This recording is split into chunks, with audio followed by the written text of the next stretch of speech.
Hello friends, आज हम लोग जिस टॉपिक को पढ़ेंगे उस टॉपिक का नाम है क्या? Chhattisgarh current affair. ठीक है। और छत्तीसगढ़ करंट अफेयर का हम लोग अब कौन सा मंथ पढ़ रहे हैं, है ना? तो छत्तीसगढ़ वस्तुनिष्ठ प्रश्न 2022 का हम लोग जून माह का हम लोग क्या कर रहे हैं, करंट अफेयर पढ़ रहे हैं दोस्तों। ठीक है।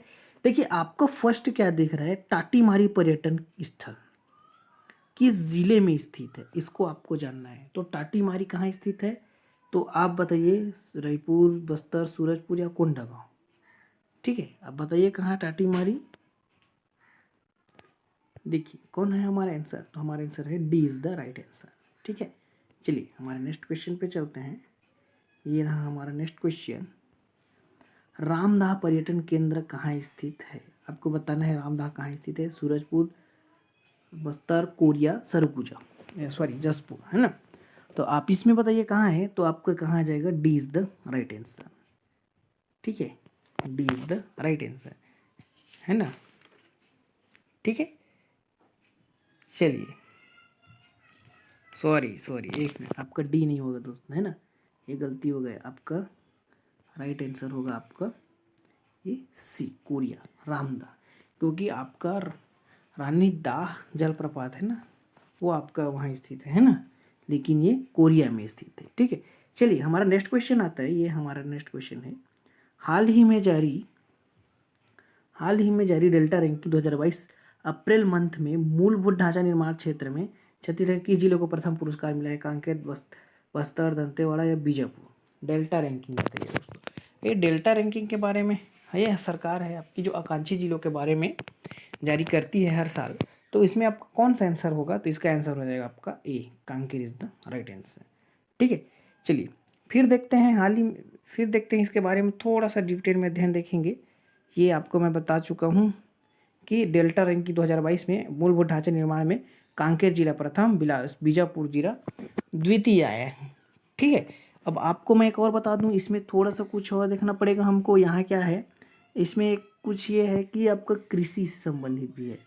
तो कृषि से संबंधित में आपको मैं बता दूं, एवं जल संसाधन में, ठीक, कृषि एवं जल संसाधन में है ना, आपका जल संसाधन में देखिए, संसाधन में आपका राजनांदगांव है ना, वो राजनांदगांव आपका 4th पे है।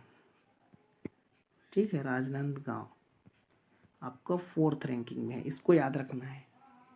ठीक है, चलिए नेक्स्ट पे चलते हैं। हमारा नेक्स्ट क्वेश्चन क्या है? ये देखिए, राजनांदगांव 4th स्थान पे है ना? शिक्षा के सुधार में कोंडागांव 4th स्थान पे है। ठीक है, ठीक है, चलिए नेक्स्ट क्वेश्चन है हमारा। ये देखिए, कोरंडम खनिज के बारे में।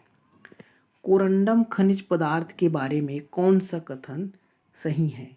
यह रूबी गुलाबी रंग का होता है, यह हीरा के बाद दूसरी सबसे कठोर तत्व है, एल्यूमिनियम के कारण इसकी आकृति हेक्सागोनल या बेलनाकार होती है, छत्तीसगढ़ में भंडारण कुचनूर, धनगोल, उल्लूर, दाम्याया, चिगोड़ापल्ली, बीजापुर में है ये सब, और शोकुनार सुकमा जिले में स्थित है। तो क्या है इसका? तो इसका आंसर ऑप्शन लगाइए। आपको क्या है आपका? 1, 2, 3 सही है, या ये सही है, या ये उपयुक्त सभी सही है। तो आपका आंसर हो जाएगा डी, उपयुक्त सभी सही है। ठीक है, चलिए हमारा नेक्स्ट क्वेश्चन पे चलते हैं। हाल ही में चर्चा में रहे ज्ञानेश्वर यादव, जो कि एक वेट लिफ्टर है, का संबंध किस जिले से है? रायपुर, बिलासपुर, भिलाई, राजनांदगांव? ज्ञानेश्वर यादव राजनांदगांव। ठीक है, ज्ञानेश्वरी ज्ञान कहाँ मिला है? भिलाई, लेकिन यहाँ आपको राजनांदगांव से है। ठीक है यादव जी। चलिए नेक्स्ट क्वेश्चन पे चलते हैं हमारा। इसमें थोड़ा सा ये देखिए, राजनांदगांव से है। फिर देखिए इसी के बारे में थोड़ा सा, ज्ञानेश्वर यादव के बारे में। ये तो वेट लिफ्टर राजनांदगांव से हैं। थोड़ा सा और देखें, ये देश की नंबर वेट लिफ्टर बन गई है भाई, है। ग्रीस में आयोजित IWF सिल्वर मेडल जीती है। मुख्यमंत्री भूपेश बघेल ने ज्ञानेश्वर यादव को राजनांदगांव के ASI के पद पर नियुक्ति है, असिस्टेंट सब इंस्पेक्टर के पद पर नियुक्त किया है। ठीक है, चलिए फिर देखिए हमारा नेक्स्ट क्वेश्चन है ये। केंद्र सरकार द्वारा खरीफ फसल 2022-23 में सामान्य धान का समर्थन मूल्य कितना है? आप बताइए कितना है इसका समर्थन मूल्य? 2040, 2060 और 2026-40 या 1962 क्विंटल? अब बताइए इसका आंसर क्या होगा सामान्य धान के लिए? ठीक है, तो सामान्य धान के लिए आपका ये होगा। ठीक है, ये A ग्रेड के लिए आपका कहाँ है? ये आपका क्विंटल। ठीक है, और ये 26-40 क्या है? इसे राज्य सरकार देगी। ठीक है, राज्य सरकार अपना खुद का देती है ना समर्थन मूल्य पर, है ना? तो राज्य सरकार 2500 में खरीद रही थी, उसको 140 रुपये बढ़ा दिया है। ठीक है, ये आपका शायद मक्का या बाजरे का है। ठीक है, इसको देख लेना एक बार। चलिए, इसमें बता है पूरा है, नीचे में आपको मैं बताता हूँ इसका विवरण। ये देखिए, किसानों के हित में मोदी सरकार। ठीक है, किसानों के हित में मोदी सरकार ने आपको ये दिया है। ये फसल है धान के लिए, ये आपका 24-40 है ना, ये सब आपको देखना पड़ेगा। ये है, ठीक है, ये आपका धान के लिए है, ये आपका ग्रेड ए के लिए ये 29-70 इसके है, 29-99 ज्वार है ना, आपका बाजरा का 23-65 है ना।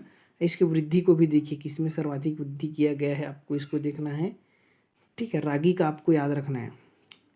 ठीक है, आप इसका रागी को याद रखिए, तुअर को याद रखिए, है ना, उड़द को भी याद कर सकते हैं, आपको सोयाबीन को भी याद रखना है।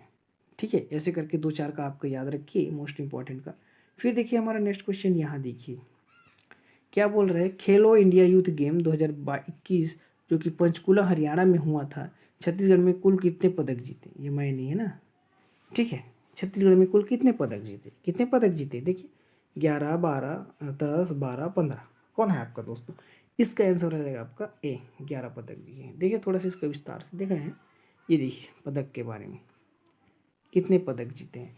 तो ये कुल 11 पदक जीते हैं, 2 गोल्ड है, 3 रजत है और 6 कांस्य पदक। इसको कभी कभी पूछ देते हैं ना, 2, 3, 6 आपको सीक्वेंस में याद रखना है, गोल्ड, रजत और कांस्य करके, क्योंकि एक बार क्वेश्चन पूछा गया था। ठीक है, यहाँ से क्वेश्चन आया है ऐसा। चलिए, ये हमारा नेक्स्ट क्वेश्चन है, झारालावा जलप्रपात कहाँ स्थित है, इसके बारे में देखिए। राजिम, बस्तर, दंतेवाड़ा, कोंडागांव। झारालावा, तो झारालावा आपका ये दंतेवाड़ा जिला में स्थित है दोस्तों। ठीक है, ये क्या है आपके, ये देखिए झारालावा के बारे में थोड़ा सा हम लोग देख लेते हैं। दंतेवाड़ा से 26 किलोमीटर दूर स्थित झारालावा जलप्रपात जो कि 80 फीट का है, जिसे ग्रामीण में झीरका जलप्रपात भी कहा जाता है। ये गलत है ना, हाँ, झीरका जलप्रपात भी कहते हैं। चलिए नेक्स्ट क्वेश्चन है आपका, ये 9th नंबर का क्वेश्चन है, रामगढ़ महोत्सव। ठीक है, ये आपका रामगढ़ महोत्सव 2022 का आयोजन कब से कब तक किया गया है। ठीक है, तो आपको बताइए, 10 से 11 जून, 12 से 13 जून, 14 से 51 हो गए, 15 है ना, सॉरी ये 15 है, ये काट देना, ये आपका कितना है, ये 15 है। ठीक है, जून, इनमें से कोई नहीं, तो आपका आंसर हो जाएगा ये सी इज़ द राइट आंसर। ये आपको मैं अगर बताना चाहूँ तो ये क्या है आपका 14 से 15 जून तक आपका ये हुआ था। ठीक है, चलिए फिर चलते हैं हमारा नेक्स्ट क्वेश्चन। ये देखिए रामगढ़ महोत्सव कहाँ है, तो आपका जिले सरगुजा जिले में। ठीक है, चलिए नेक्स्ट क्वेश्चन है ये, लिमदरहा जल मिडवे रिसॉर्ट, या मिडवे रिसॉर्ट कहाँ स्थित है। रायपुर, बिलासपुर। ठीक है, ये आपके रायपुर बिलासपुर के बाद ही क्या है आपका बस्तर या केसकाल। ठीक है, तो कहाँ स्थित है दोस्तों, ये केसकाल में स्थित है। ठीक है, आपका मिडवे रिसॉर्ट केसकाल में स्थित है। ठीक है, ये देखिए थोड़ा सा इसके बारे में देख लेते हैं। लिमदरहा मिडवे रिसॉर्ट केसकाल कोंडागांव, ये कोंडागांव है ना, प्रदेश का पहला है। राष्ट्रीय अंतर्राष्ट्रीय स्तर के व्यंजन मिलेंगे यहाँ पास, और राष्ट्रीय राजमार्ग 30 में स्थित है, और टोटल 7 करोड़ की लागत में ये बना है। ठीक है, जो रिसॉर्ट बना है।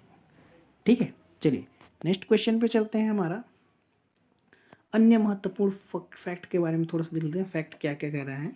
ठीक है, ये महत्वपूर्ण फैक्ट देखिए, पूर्ण आनंद साहू या पूर्णानंद साहू है ना, पूर्णानंद साहू है ना, पूर्ण आनंद लिखा गया है, इनको शौर्य चक्र दिया गया है। शौर्य चक्र कब, राजनांदगांव में के रहने वाले हैं ये, कभी कभी क्वेश्चन पूछ सकता है। मरणोपरांत दिया गया है 10 फरवरी 2020 के जो नक्सली हमले में हुए थे ना, उन शहीद हुए थे, उनके माता पिता को राष्ट्रपति ने सम्मानित किया है। ठीक है, अब देखिए फिर इसके नेक्स्ट देखिए, अंतर्राष्ट्रीय नृत्य, ये नृत्य है ना, नृत्य नहीं है, ये आपका नृत्य है। ठीक है, नृत्य श्री अवार्ड 2022 का 8वां संस्करण हुआ है काठमांडू नेपाल में, उसमें किसने जीता है ना, तो ये सना अग्रवाल, सन नहीं, ये सना अग्रवाल है। सना अग्रवाल व ऐश्वर्या चौहान है जो कि रायपुर के रहने वाली है, उन्होंने जीता है। तो इनसे क्वेश्चन बन सकता है। ठीक है, चलिए 2-3 ऑब्जेक्टिव यहाँ से बनता, लेकिन मैंने आपको थ्योरी ही बता दी है। ठीक है, चलिए चलते हैं हमारा। धन्यवाद दोस्तों यहाँ तक देखने के लिए। फिर से हम लोग नेक्स्ट क्लास लेकर आएंगे आपको। ठीक है, नेक्स्ट क्लास होगा हमारा जुलाई मंथ का करंट अफेयर। हो सकेगा तो हम लोग थ्योरी के रूप में भी ला सकते हैं और इसका ऑब्जेक्टिव के रूप में भी ला सकते हैं। ठीक है, चलिए धन्यवाद।